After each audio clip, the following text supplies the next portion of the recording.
Nah, pertemuan hari ini kita akan membahas mengenai cara pengambilan sampel. Nah, pada dasarnya ada dua cara pengambilan sampel. Yang pertama itu adalah cara acak atau random, dan yang pertama adalah cara acak atau random. Yang kedua adalah cara bukan acak atau non-random. Nah, untuk cara acak atau random, pemilihan elemen dari populasinya itu dilakukan untuk memperoleh elemen itu agar menjadi anggota sampel. Nah, jadi artinya cara acak ini suatu cara memilih ya sejumlah elemen dari populasi untuk menjadi anggota dari sampelnya.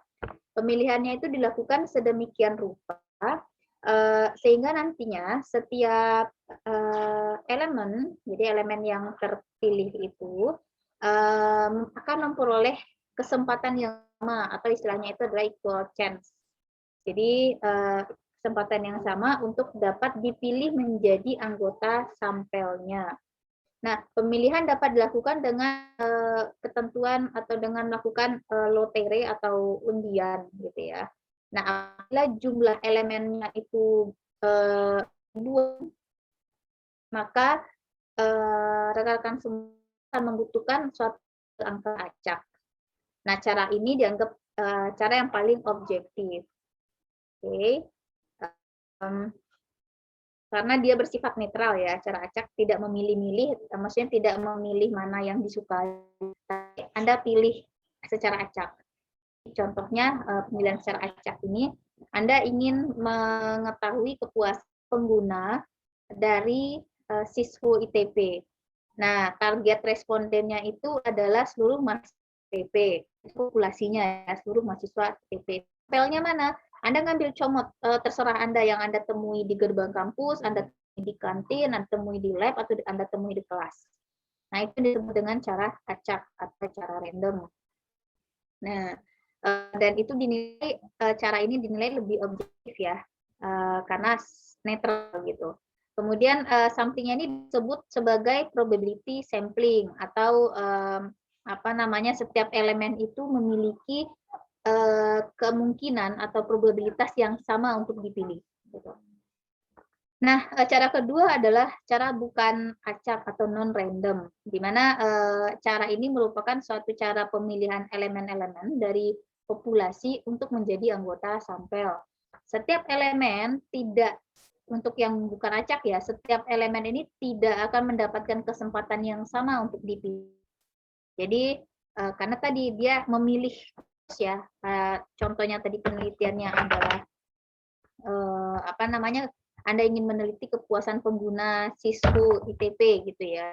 Nah, sampelnya itu mana? Anda pilih saja gitu. Padahal kan targetnya itu adalah semua mahasiswa yang ada di ITP ya, mahasiswa aktif ya.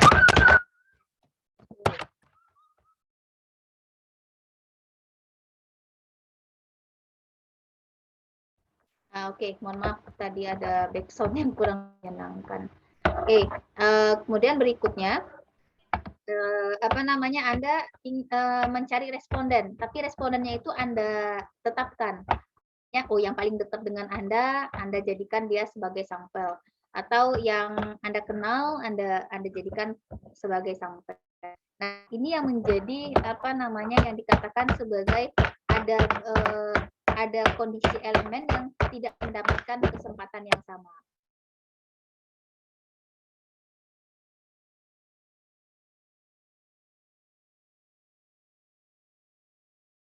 Oke, saya lanjutkan.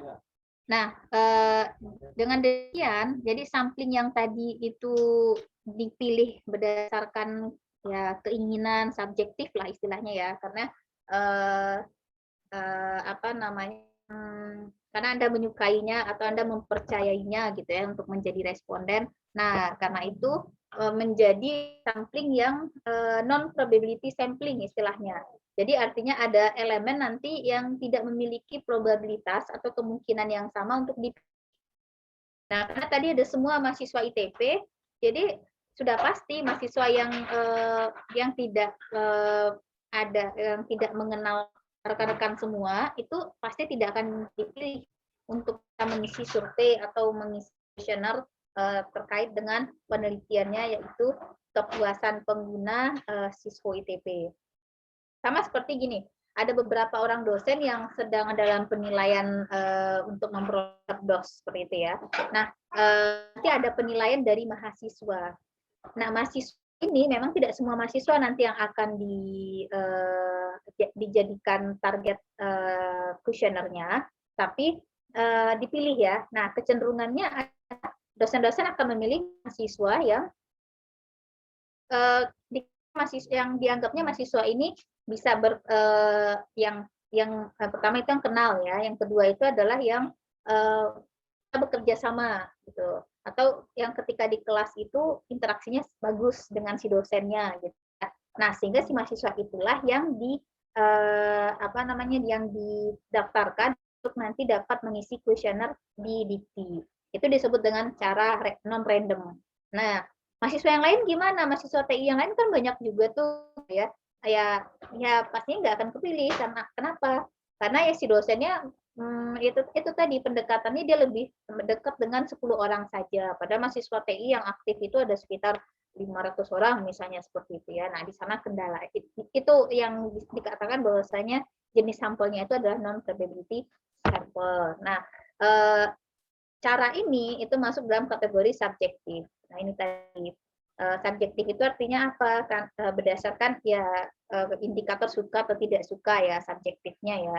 Kalau misalnya Anda punya teman dekat itu di sipil gitu, Anda akan cenderung untuk memilih dia sebagai target respondennya seperti itu. Jadi teman yang di TI sendiri justru tidak mendapatkan kesempatan itu gitu. Nah, itu yang disebut sebagai cara pengambilan sampel yang non random atau bukan acak. Nah, cara mana yang akan digunakan itu tergantung kepada orang yang akan mengumpulkan data. Jadi tergantung kepada rekan-rekan semua yang akan mengambil sampelnya. Yang perlu diketahui adalah, yang perlu rekan-rekan ketahui adalah ketika memilih mana model sampelnya, gitu ya, cara sampelnya, hal yang perlu diketahui itu adalah hanya dengan probabilitas sampling ini,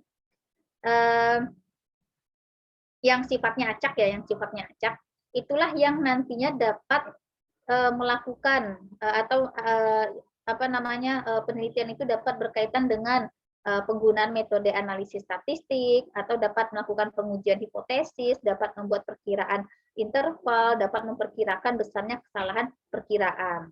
Jadi dengan menggunakan model acak atau probability sampling, maka rekan-rekan semua dapat melakukan ini terhadap data yang dikumpulkan. Nah, ini bukan berarti saya menganggap ini yang paling benar, yang paling baik, enggak ya, gitu ya, bukan ya. Namun apapun yang Anda pilih berarti itu berkaitan dengan tergantung dengan cara Anda ingin mengumpulkan datanya seperti apa. Gitu. Ya tadi contohnya seperti dosen yang ingin serdos dan dia lebih memilih cara non random, gitu ya, cara non random. Nah,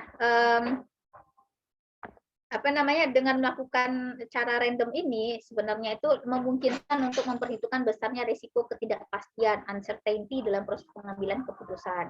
Itu kelebihannya. Artinya ya jika Anda ingin mengambil suatu keputusan, lebih baik pakailah cara acak atau random seperti itu. Bukan berarti ini saya mempluk bahwasanya ini yang paling baik, enggak ya, gitu ya. Tapi balik lagi ke kebutuhan Anda ingin mengumpulkan data itu seperti apa. Oke, berikutnya ketika Anda sudah memilih cara untuk mengambil data, nah sekarang kita bahas alatnya. Jadi tadi caranya adalah cara random dan non-random gitu ya. Nah sekarang kita bahas adalah cara mengumpulkan datanya. Alat mengumpulkan datanya. Nah alat pengumpul data itu ada 4 jenis. Jadi yang pertama adalah membuat daftar pertanyaan. Biasanya kita kenal dengan kuesioner ya, daftar pertanyaan atau pernyataan. Nah itu biasanya ada di kuesioner gitu. Jadi nggak semuanya kuesioner itu berisi pertanyaan-pertanyaan. Ada kalanya kuesioner itu nanti akan berisi pernyataan. Kemudian adalah wawancara. Selanjutnya observasi. Observasi ini artinya pengamatan langsung. Kemudian yang terakhir adalah mengirim post ya, atau mailing system gitu ya, seperti mengirim email atau by phone gitu ya, atau memanfaatkan telekomunikasi lainnya. Nah, kita lihat satu persatu dulu. Daftar pertanyaan. Nah, bagian yang paling penting dalam mengumpulkan data di bagian dengan menggunakan konsep daftar pertanyaan, ini adalah merancang kuesioner. Ini bagian terpentingnya. Oke, kuesioner ini adalah daftar isian gitu ya. Ini bagian terpentingnya itu. Nah, jadi kuesioner itu sebenarnya apa sih gitu ya? Dia berupa set pertanyaan atau pernyataan yang tersusun secara sistematis dan standar untuk setiap responden. Artinya, kuesionernya rekan-rekan semua itu harus tersistematis dan harus mengikuti standar. Nah, gitu ya. Apa yang disebut sistematis? Jika pertanyaan-pertanyaan yang rekan-rekan cantumkan dalam kuesionernya itu disusun secara logika dan sesuai maksud dan tujuan.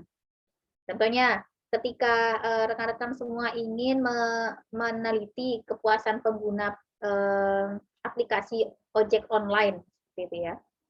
Nah, pertanyaannya itu diarahkan untuk ke arah kepuasan pengguna.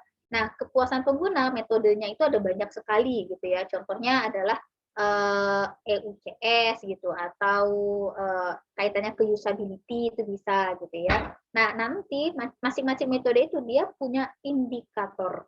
Indikator ini artinya beberapa poin-poin yang menjadi standar penilaian, yang menjadi tolak ukur penilaian. Nah, buatlah pertanyaan berdasarkan poin-poin tersebut, atau pernyataan berdasarkan poin-poin tersebut. Nah, itu yang disebut dengan sistematis. Artinya yang pertama itu harus ada usability dulu atau kebergunaan, yang kedua harus ada aksesibilitas, yang ketiga artinya ada privacy gitu ya. Nah, buatkan pertanyaan berdasarkan poin-poin tadi. Nah, yang kedua pertanyaannya itu harus sesuai dengan standar. Artinya item pertanyaan yang ada dalam kuesionernya rekan-rekan semua harus memiliki pengertian, harus ada konsepnya, harus ada definisi yang sama. Jadi jangan nanti Anda membuat satu pernyataan atau pertanyaan pada satu pertanyaan, ternyata maksudnya itu beda dengan pertanyaan berikutnya. Nah, itu bahaya. Jadi kalau misalnya Anda ingin mengamati atau meneliti kepuasan pengguna aplikasi ojek online seperti itu ya, dengan metode XYZ misalnya seperti itu. Nah, setiap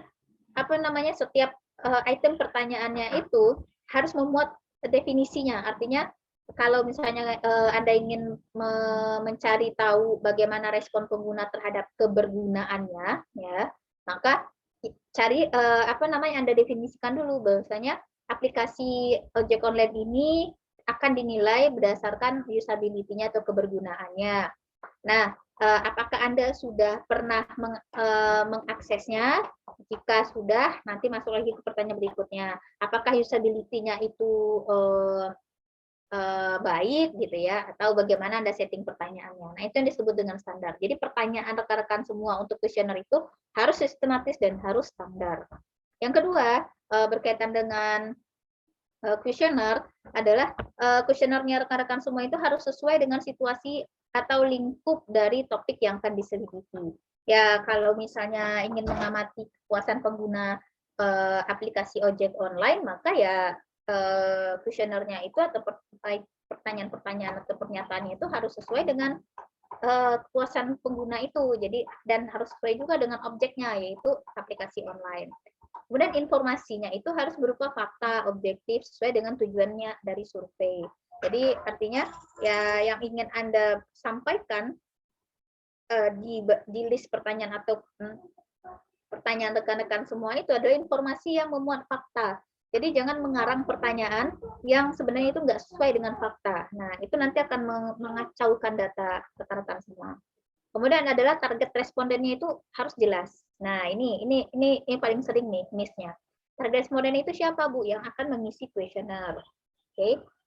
Tentukan targetnya itu, kalau secara statistik sebenarnya nggak ditulis, tidak disebutkan secara gamblang ya, tapi biasanya itu standarnya itu adalah 2/3 dari keseluruhan populasi. Jadi kalau misalnya populasi Anda ada 1.000 berarti 2/3-nya gitu ya. Nah, atau minimal itu adalah 30 orang responden. Nah, itu target respondennya. Nah, ini yang perlu rekan-rekan semua ketahui nih. Jadi nanti kalau tugas akhirnya ada berkaitan dengan alat pengumpul data kuesioner, maka yang ini harus rekan-rekan cermati. Minimal itu tentukan 30, maksimalnya bisa sebanyaknya gitu ya. Kemudian pertanyaannya itu harus mudah dimengerti. Nah ini ya, jangan ambigu. Kalau ambigu orang nanti akan bingung ya untuk menjawabnya ya, akan butuh waktu lama gitu untuk menjawabnya. Kemudian data harus dapat dipertanggungjawabkan. Nah ini yang paling penting karena apa? Nanti ini berkaitan dengan proses pengolahan data. Jadi ada nanti data ini kondisinya itu valid dan tidak valid. Nah itu nanti dicari, dihitung gitu ya dengan menggunakan rumus-rumus ya. Bisa menggunakan tools jadi seperti SPSS itu nanti bisa ketahuan.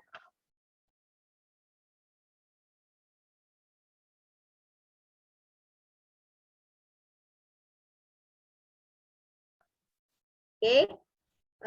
Nah, jenis pertanyaan. Jenis pertanyaan itu ada 2 untuk kuesioner. Ada yang terbuka dan ada yang tertutup. Untuk pertanyaan terbuka, responden itu nanti bisa memberikan jawaban yang menurut dia, yang dia ketikkan sesuai dengan apa yang dia mau gitu. Jadi kalau misalnya Anda temukan kuesioner yang meminta saran atau masukan atau menuliskan pendapat, nah itu berarti masuk ke jenis pertanyaan terbuka. Kalau pertanyaan tertutup, artinya si responden itu harus memilih jawaban yang sudah tercantum dalam kuesionernya. Nah ini kebanyakan kuesioner seperti itu ya. Misalnya disuruh memilih dari ada skala Likert 5 gitu ya, 5 skala Likert gitu. Skala Likertnya apa Bu gitu? Skala Likert itu yang yang memiliki nilai misalnya kalau 1 itu buruk, 2 itu 1 sangat buruk, 2 buruk, 3 cukup, 4 baik, 5 sangat baik. Nah, ini yang disebut dengan skala Likert. Skala Likert ini ada yang 3, ada yang 4, ada yang 5, ada yang 7 gitu, ada yang 6, ada yang 7 gitu. 3 sampai dengan 7 ya. Tergantung Anda mau menggunakan yang mana ya nanti dipilih aja gitu. Nanti diskusikan ke pembimbingnya. Kalau saya lebih cenderung menggunakan 4 atau 6 gitu. Kenapa? Karena menghindari jawaban yang cukup gitu. Kalau cukup itu kayaknya jawabannya kalau untuk di data itu masih agak gimana gitu ya, agak kurang jelas datanya. Tapi kalau misalnya 4 aja, buruk, sangat buruk, buruk, baik, sangat baik. Nah, itu datanya akan cantik gitu ya, akan lebih bernilai datanya gitu. Tapi nanti tergantung dari Anda dan pembimbingnya menyepakati yang mana. Nah, biasanya dengan jenis tertutup ini yang satu ini kan sudah ada pilihan ya, sangat buruk, buruk, cukup, baik, sangat baik. Nah, jawabannya itu nanti ya tinggal dipilih di lingkar. Misalnya, milih 1, milih 2, seperti itu. Ini yang disebut dengan jenis tertutup. Artinya ya responden hanya dapat memilih dari 5 ini saja gitu. Jika nanti rekan-rekan semua menjawab atau membuat pertanyaan itu yang meminta langsung pendapat responden diketik sendiri gitu, ditulisi sendiri, berarti nanti jenis pertanyaan itu adalah terbuka. Oke, berikutnya adalah wawancara gitu ya. Wawancara itu hampir mirip dengan kuesioner ya, ada pertanyaan tapi lebih banyak ke mengalir aja, nggak perlu pakai instrumen, nggak perlu pakai daftar pertanyaan. Maksudnya nggak perlu pakai alat bantu kuesioner, Anda cukup tanya jawab, kemudian tanya, kemudian nanti jawaban itu Anda rangkum aja, Anda tulis seperti itu. Seperti misalnya Anda ingin wawancara pihak PLT gitu ya, atau ada tuh tugas akhir senior Anda mewawancara karyawan ITB gitu ya, berkaitan dengan siswa atau apa, saya lupa gitu. Nah, itu konsep wawancara. Nah, kemudian adalah alat pengumpulnya observasi. Observasi ini pengamatan langsung. Ini kalau rekan-rekan semua lihat ada petugas di pinggir jalan megang alat penghitung gitu ya, menghitung mobil lewat gitu. Nah, itu dia lagi melakukan observasi. Jadi dia akan dihitung-hitung terus. Nah, kalau saya punya pengalaman itu untuk kerja di BIM gitu ya. Jadi mengetahui apa ya namanya, lupa ukurannya, itu intinya mengetahui apakah ada keterlambatan atau bagaimana servisnya gitu ya, layanan dari bandara itu sendiri gitu. Nah, itu diukur. Cara mengukurnya itu dengan observasi atau pengamatan langsung. Jadi contohnya saya berada di belakang, belakang itu off-road, tempat parkir pesawat gitu. Saya pegang HP yang ada stopwatch-nya, saya bawa pensil, pena, buku gitu. Kemudian saya bawa apa lagi ya? Ya itu sih ya, itu ya kalau nggak salah saya. Nah, jadi misalnya pada jam 5 ini akan mendarat pesawat Garuda Indonesia gitu. Jamnya jam 5 gitu ya. Nah, rupanya jam 5 lewat 5 itu baru mendarat. Nah, itu dicatat. Nah, sampai nanti dia parkirnya di parkir stand berapa. Stand itu adalah istilah untuk parkir pesawat. Stand 2 misalnya ya. Nah, parkir dia di stand 2, di parkir nomor 2. Nah, kemudian saya amati nih, pintu bagian barangnya itu di bagian lambungnya itu kebukanya itu pada pukul berapa gitu. Saya amati, kemudian saya pencet stopwatch di HP. Misalnya pukul 15.17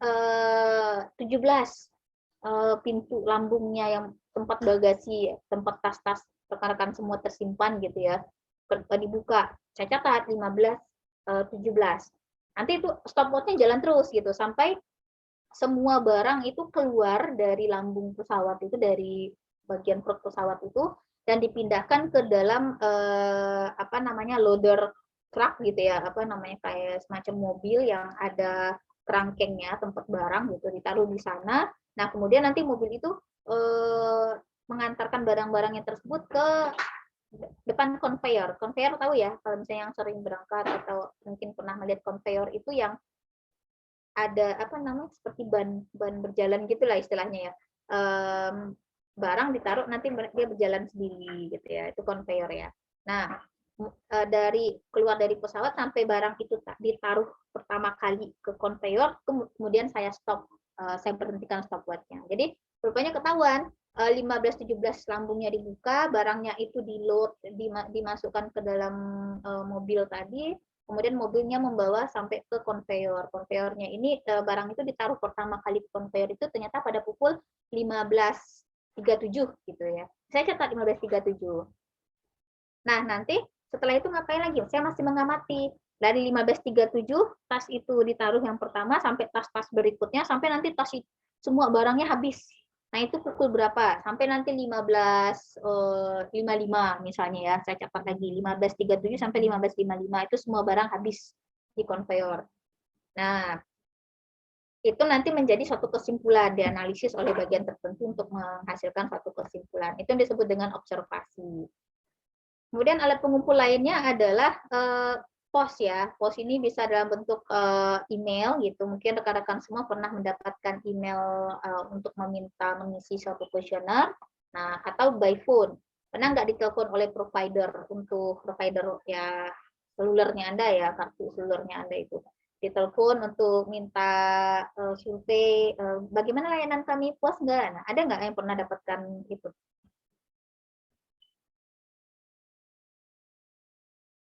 Belum ada ya di kelas ini ya? Belum, Bu. Oh, belum. Oke. Ya, artinya ketika Anda ditelepon oleh ya salah satu provider itu 118 misalnya gitu ya. Angkat aja, dengerin aja. Kalau misalnya dia hanya menawarkan produk ya oke gitu.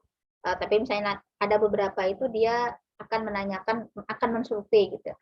Apakah benar Bapak Ibu menggunakan ini gitu ya, aplikasi ini? Ya benar. Bagaimana menurut Bapak Ibu, lancar nggak, apa nggak, segala macam.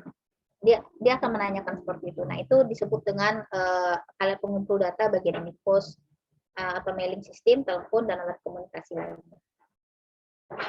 Oke, saya lanjutkan. Berikutnya adalah untuk pengolahan data. Nah, data yang tadi sudah dikumpulkan menggunakan 4 jenis alat tadi, itu Anda pilih satu persatu ya, nggak semuanya harus digunakan. Tapi bisa jadi Anda gunakan kuesioner dan juga pengamatan langsung, atau kuesioner dengan wawancara, atau pengamatan langsung dengan by phone, seperti ini, itu bisa-bisa aja gitu ya. Nah, data yang dikumpulkan dengan alat tadi itu datanya itu dapat berupa daftar pertanyaan yang sudah diisi, artinya jawaban gitu ya, jawaban dari kuesioner. Atau data tersebut berupa jawaban dari hasil wawancara, atau data tersebut berupa pengamatan atau hasil observasi ya tadi yang dicatat-catat tadi gitu ya. Nah, data-data tersebut disebut sebagai data mentah. Nah, jadi yang diolah ini, pengolahan data yang diolah ini adalah data mentah yang diolah ini. Oke. Nah, apa sebenarnya data mentah? Data mentah ini adalah proses ya memperoleh data atau angka ringkasan berdasarkan kelompok data mentah. Nah, data mentah itu adalah hasil pencatatan peristiwa atau karakteristik elemen yang dilakukan pada tahap pengumpulan data. Sehingga agar data mentah tersebut dapat dimanfaatkan atau berguna, jadi kalau hasil pertanyaan tadi, kemudian atau hasil wawancara atau hasil observasi gitu ya, itu diolah nanti dan bisa memberikan manfaat atau berguna bagi unit tertentu atau pimpinan, maka diperlukanlah pengolahan data. Nanti data yang sudah diolah itu akan menghasilkan suatu data atau angka ringkasan. Data atau angka ringkasan ini contohnya apa? Bisa jadi jumlah, bisa jadi proporsi, bisa jadi persentase, bisa jadi rata-rata, simpangan baku, koefisien relasi, korelasi, dan regresi. Nah, ini semua disebut sebagai data statistik. Oke, contoh data statistik itu jumlah penduduk Indonesia di tahun 2021, jumlah populasi sama dengan berapa ribu jiwa gitu ya. Jumlah produksi beras di Sumatera Barat tahun 2020 sama dengan berapa ton gitu ya. Rata-rata IPK mahasiswa Teknik Informatika ITB yang di apa namanya NIM di angkatan 2020 itu rata-rata misalnya 3,45 gitu ya. Kemudian berapa persen penduduk Indonesia yang berijazah S1. Nah, itu misalnya berapa ya? 80% misalnya. Nah, itu adalah data statistik. Oke, jadi tolong dibedakan. Kalau data mentah, data hasil kuesionernya rekan-rekan semua, data hasil tanya jawab di wawancara, atau data hasil pengamatan atau observasi, atau by phone tadi. Nah, kalau data statistik, data yang sudah diolah, data mentah yang sudah diolah, sehingga nanti memiliki angka ringkasan. Nah, ya. Saya lanjutkan. Nah, tadi kita udah bahas tentang pengolahan data. Nah, sekarang secara umum, jadi untuk secara umumnya ya dalam statistik, untuk pengolahan data itu ada dua metode. Yang pertama itu adalah pengolahan data secara manual, manual data processing. Kemudian yang kedua adalah pengolahan data secara elektronik atau electronic data processing. Ada dua juga ya kondisinya. Jadi untuk yang data secara manual atau manual data processing, itu artinya Anda dapat melakukan pengolahan data atau metode pengolahan yang Anda gunakan secara manual dapat Anda gunakan itu jika jumlah datanya tidak terlalu banyak. Oke. Contohnya nggak sampai ribuan ya. 100-200 itu masih bisa lah untuk diolah secara manual gitu ya.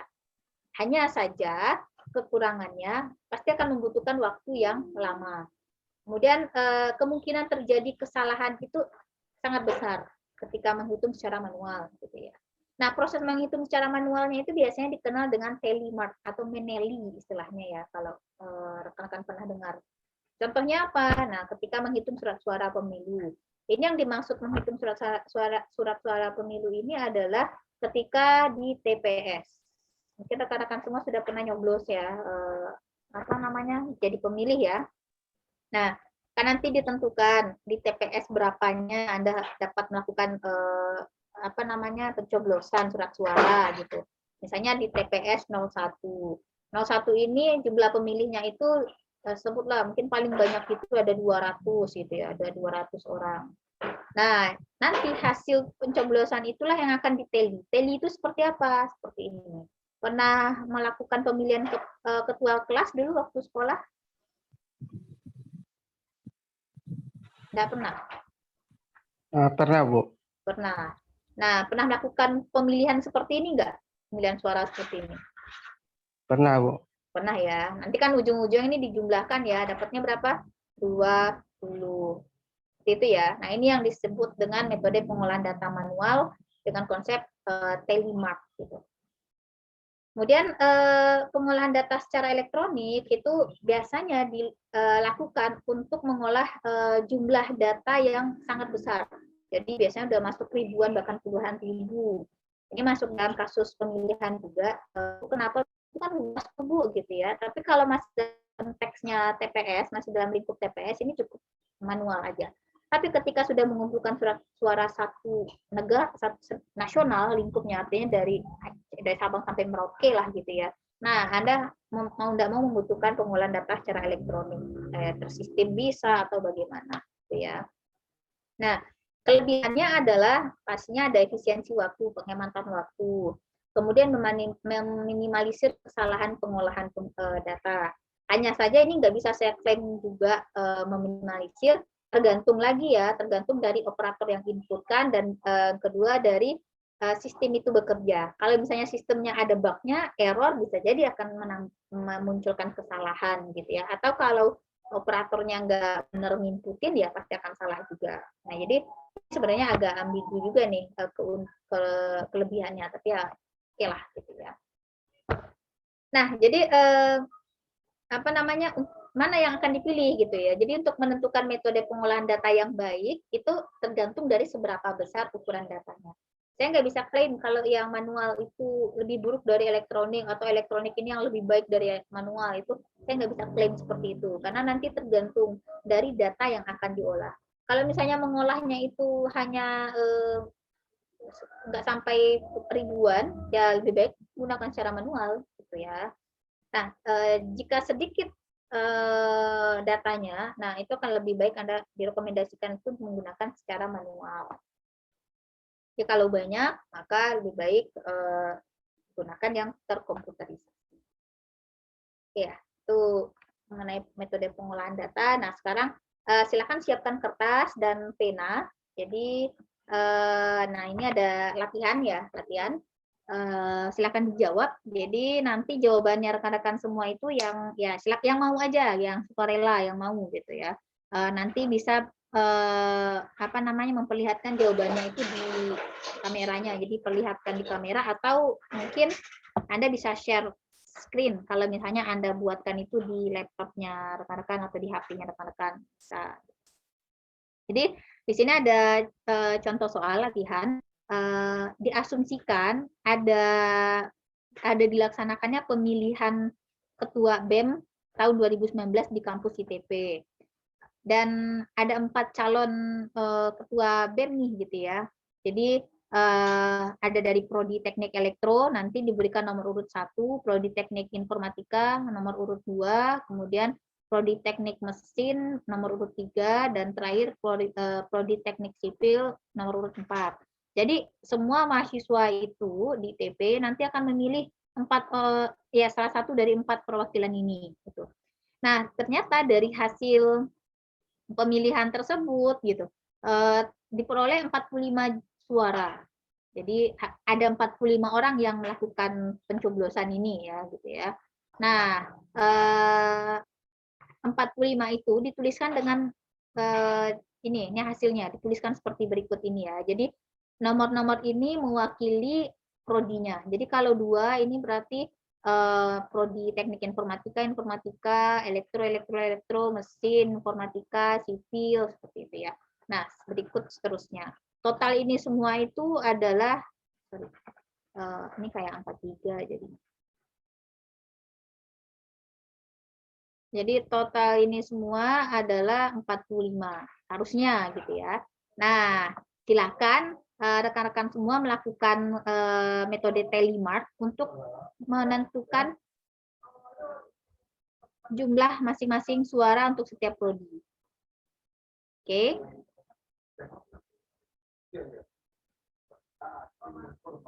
Sebentar, ini saya hapus dulu. Silakan rekan-rekan catat ini, boleh screenshot atau gimana, silakan.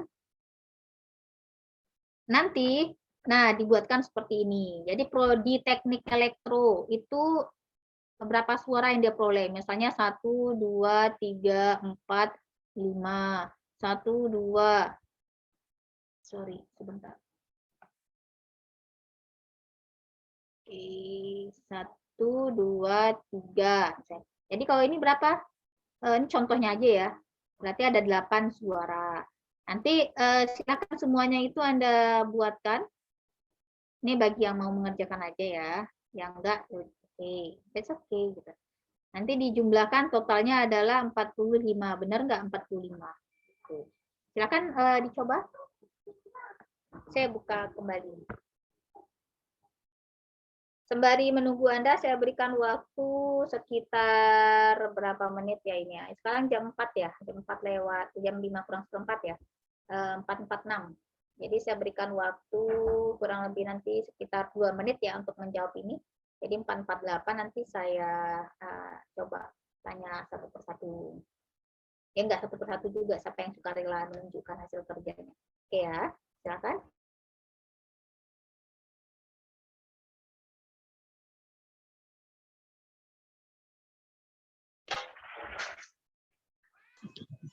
Udah, Bu. Oke, silakan Ringo, boleh memperlihatkan hasilnya. Saya buatnya di apa, Bu? Di buku, Bu. Oke, bisa diperlihatkan nggak bukunya ke kamera laptop atau kamera HP-nya? Ya, saya pakai HP, Bu, bisa, Bu. Oke. Di share screen ya, Bu. Kalau share screen boleh. Atau dikirim di grup aja. Nggak usah deh. Kita lihatkan aja di sini. Di share screen boleh. Kalau mau saya stop share dulu ya. Tuh, udah bisa. Sekarang silakan.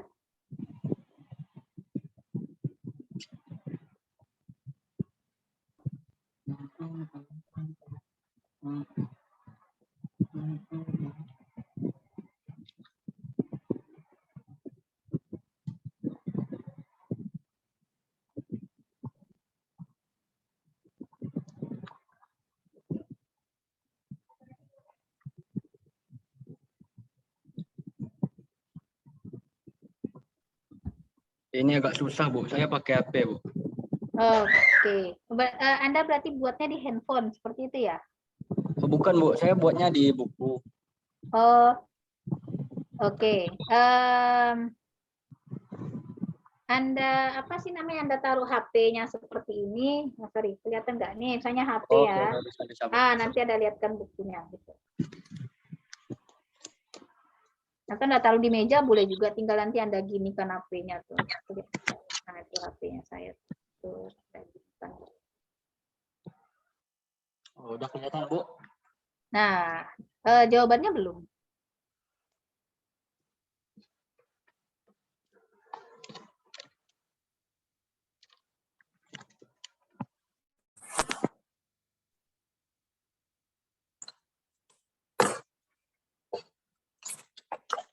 Jadi saya bikinnya seperti ini, Bu. Kelihatan, Bu? Oke, kelihatan. Itu berapa? 15? 5 untuk teknik elektro 15, Oke. teknik informatika 12, teknik mesin 7, teknik sipil 11. Totalnya 45, Bu. Cocok ya, 45 ya. Ya, Bu. Oke, terima kasih Ringo. Ada yang lain ingin memperlihatkan hasil kerjanya? Prayogi, Bu. Oh, Prayogi. Silakan Prayogi. Mbak, Bu. Deketin dikit lagi deh. Oke, 45 ya. Udah dihitung benar ya?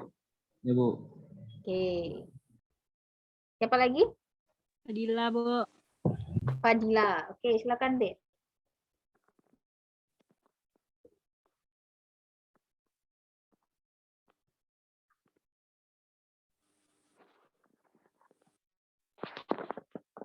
Ibu. Bisa dideketin lagi. 45, Bu. Oke, telinya mana? Nggak dibikin ya, telinya ya? Belum dibikin, Bu. Oke, sip, nggak apa-apa. Oke, makasih ya Fadila ya. Untuk kedepannya, kalau nanti ada tugas atau ada apa namanya masuk ke dalam kategori ujian tengah semester soal seperti ini, tolong yang dibuat itu telinya juga sekalian ya, teli dan nanti adalah totalnya. Misalnya teli itu nanti total telinya berapa, nanti total keseluruhannya berapa. Jadi dipahami ya. Berikutnya ada lagi? Riskan, Bu. Ariskan hadir, silakan.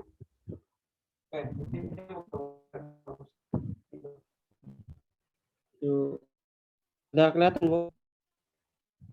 Untuk teknik elektro 15, untuk teknik informatika 12, untuk teknik Oke, mesin 7, untuk teknik oke, sipil 11. Oke, Hasilnya good. 45, Bu. Oke. Oke, makasih Rizkan. Ya, Bu. Ada lagi? Silakan, Mas Rizky, Bu. Mas Rizky. Oke.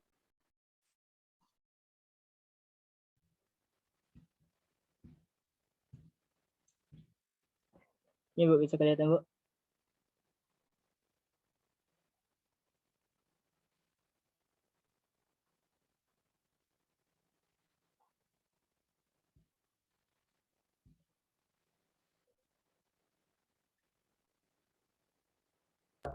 Yang sipil berapa dapatnya, Dek? Sipil 11, Bu. Oh, 11. Oke. Makasih ya. Ya, Bu.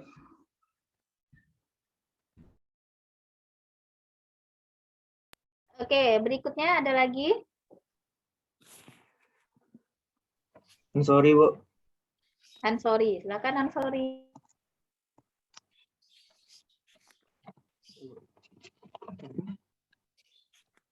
Ada backgroundnya, Bu, nggak bisa dilihatin. Oke. Ada backgroundnya ya.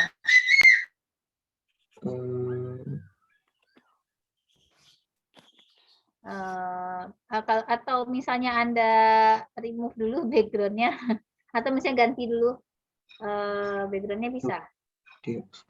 Jadikan apa blur mungkin ya. Oke, sebentar aja. Saya nggak fokus ke background belakang Anda kok. Oke. Berapa? 15? 7. Oke, sip. Makasih yang sorry. Iya, Bu.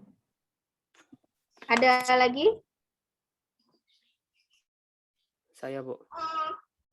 Nofri, silakan Nofri.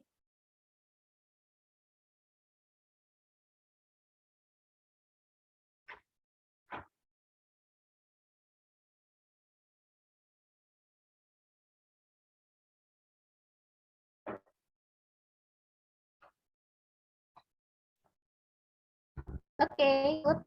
Makasih ya.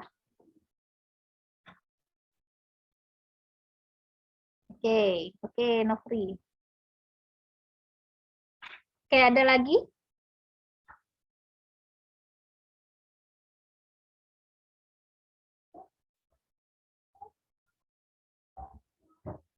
Oke, siapa nih? Fikri ya. Oke.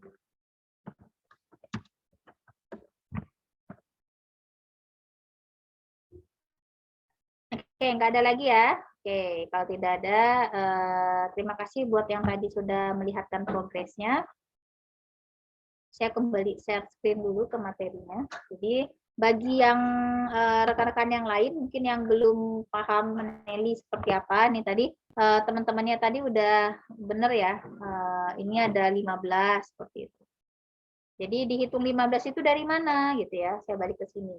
Yang angka 1 ini Anda hitung ada berapa jumlahnya? 1, 2, 3, 4, 5, 6, 7, 8, 9, 10, 11, 12, 13, 14, 15. Nah, benar kalau misalnya ada rekan-rekan yang menuliskan untuk yang teknik elektro itu sama dengan 15. Tapi lebih baik dibuatkan telinya. Jadi setiap 5 kelompok kita nanti dibatasi dulu ya, satu nanti ada berapa sampai nanti dengan ini adalah 15.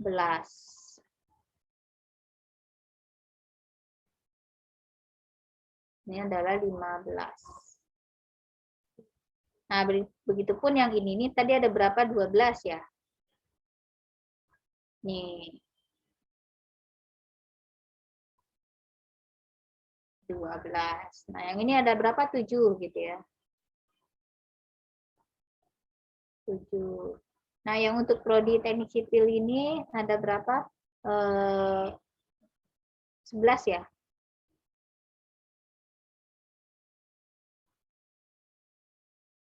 Nah, ini.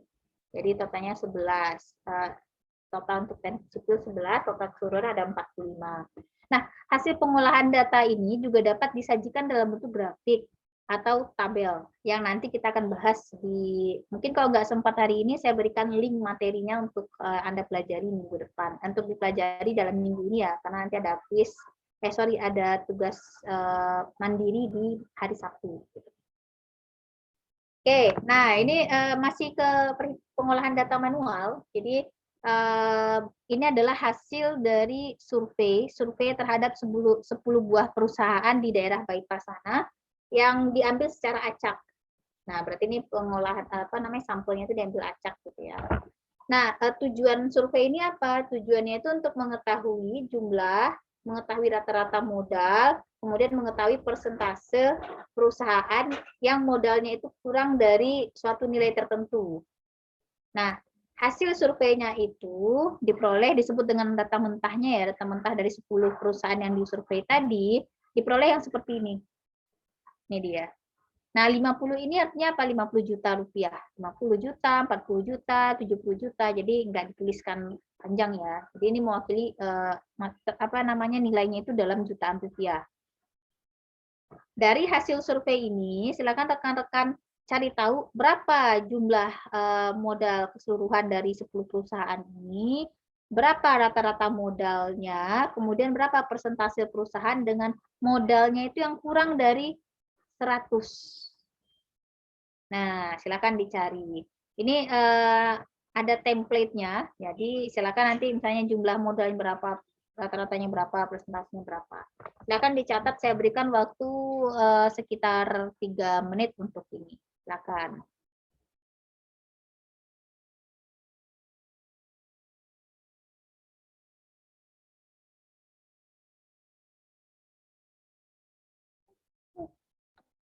Oke, jadi saya coba bantu jawab di sini bagi rekan-rekan yang mungkin masih kebingungan mencari jawaban.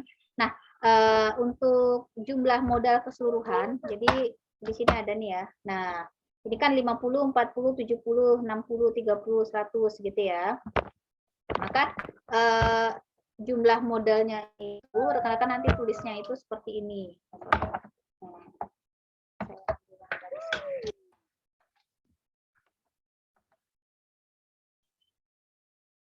Nah, artinya berapa nih tadi?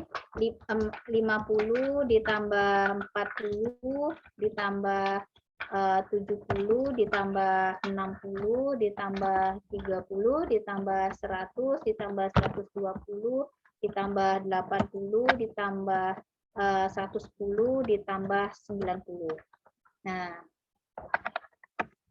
ya. Nah, ini nanti rekan-rekan jumlahkan dia. Sama dengan berapa hasilnya? Berapa hasilnya? 50. 750 juta. Oke. Nah, rata-ratanya itu berarti total keseluruhan dari jumlah ini, total keseluruhan atau jumlah dari modal ini nanti dibagi jumlah perusahaan. Jadi kan 750 juta gitu ya. Nanti dibagi ada berapa perusahaan? 10. Ada 10. Nah, jadinya berapa? 75 juta. Oke, gampang ya. Nah, berikutnya ada persentasenya. Persentasenya diperoleh dengan cara seperti apa? Jadi, Anda hitunglah di sini terlebih dahulu, Anda lihat mana perusahaan yang kurang dari 100 ya, kan begitu ya katanya ya. Yang persentasenya kurang yang modalnya itu kurang dari 100 gitu. Jadi Anda tandai, Anda hitung aja nih. Sorry, ulang lagi. Nih.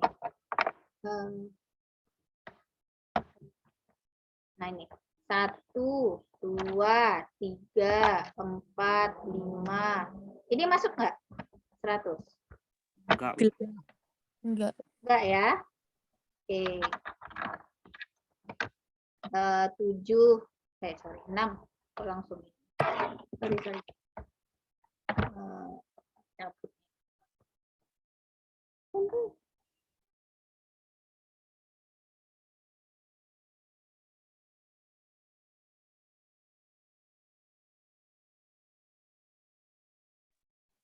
Oke, kita balik ke sini.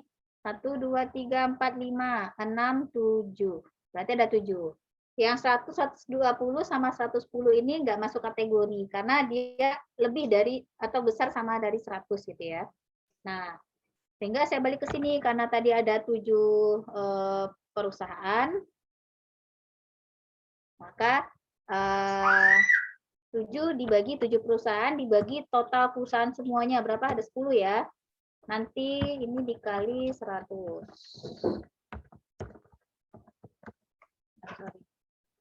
Dikali 100%. Hasilnya berapa? 70%. Oke ya. Sampai di sini bisa dipahami? Bisa, Bu. Bisa ya. Oke, berikutnya itu sebentar. Berikutnya itu adalah ini apa namanya ya, materinya. Cuma kok saya sampaikan itu agak nanggung.